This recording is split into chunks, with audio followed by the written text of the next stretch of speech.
महाराष्ट्र में बीजेपी के गठबंधन वाली शिंदे सरकार बहुत जल्द लव जिहाद का कानून लागू कर सकती है, जिसके चलते लिबरल लॉबी और जिहाद का समर्थन करने वाले कुनबे में हाय तौबा मची हुई है। किन लोगों को इस कानून के लागू होने से बहुत परेशानी हो रही है और ये जो लव जिहाद का कानून है इसका क्या प्रोविजन है और अगर ये लागू होता है तो इसके मापदंड क्या होंगे, इस रिपोर्ट में हम आपको बताएंगे। इसलिए चैनल को सब्सक्राइब कर लें और वीडियो पसंद आए तो लाइक जरूर करें। जैसे ही महाराष्ट्र से दोस्तों ये खबर आती है कि लव जिहाद का कानून लागू होने वाला है तो लिबरल लॉबी के कान खड़े हो जाते हैं और वही घिसा पिटा विलाप शुरू हो चुका है कि एक धर्म विशेष को टारगेट किया जा रहा है। जरूरी मुद्दों से लोगों का ध्यान भटकाने की कोशिश की जा रही है भारतीय जनता पार्टी और एकनाथ शिंदे की गठबंधन वाली सरकार से।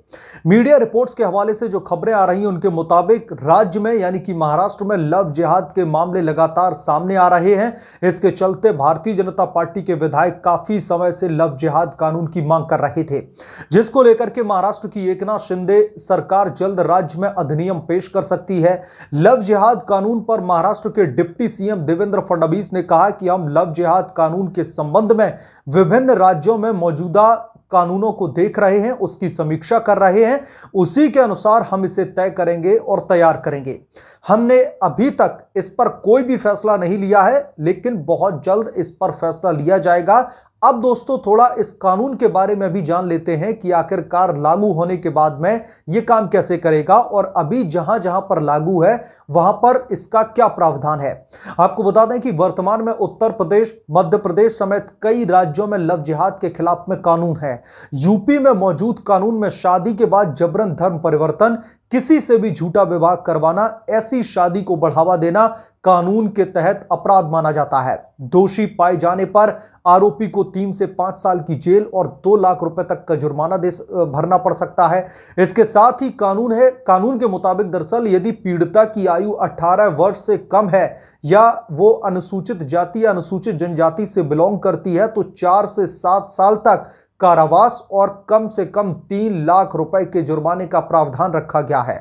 अगर कोई संगठन इस अपराध में शामिल होता है तो 3 से 10 साल तक की सजा का प्रावधान है। वहीं अगर मध्य प्रदेश की बात की जाए तो मध्य प्रदेश के मुख्यमंत्री शिवराज सिंह चौहान ने हाल ही में कहा था कि आदिवासी महिलाओं की जमीन हड़पने की नीयत से पुरुषों द्वारा शादी की जा रही है। ऐसी घटनाओं पर अंकुश लगाने के लिए जरूरत पड़ने पर लव जिहाद के खिलाफ राज्य के मौजूदा कानून को और भी ज्यादा मजबूत किया जाएगा ताकि कोई भी अपराधी बख्शा ना जाए।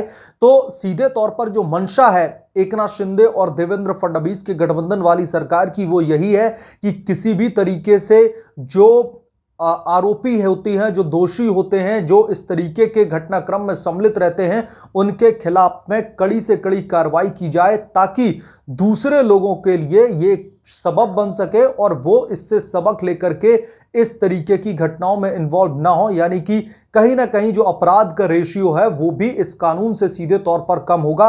और देवेंद्र फडणवीस, एकनाथ शिंदे सरकार इस पर लगातार विचार विमर्श कर रही है और उनकी तरफ से बहुत जल्द इस कानून को लेकर के अधिनियम पेश किया जा सकता है। लेकिन जो अगाड़ी के घटक हैं उन्हें इससे बहुत ही ज्यादा परेशानी होती हुई दिखाई दे रही है। बहरहाल इस पूरे के पूरे मामले पर आपकी क्या राय है हमें कमेंट करके जरूर बताएं। जल्द मिलूंगा किसी दूसरी बड़ी खबर के साथ में, तब तक के लिए धन्यवाद। अगर आप लोग चैनल पर नए हैं तो प्लीज चैनल को सब्सक्राइब कर लें, साइड बने बेल आइकन को भी प्रेस कर लें ताकि जब भी मैं कोई बड़ी खबर लेकर आऊं तो सबसे पहले नोटिफिकेशन आपको मिले।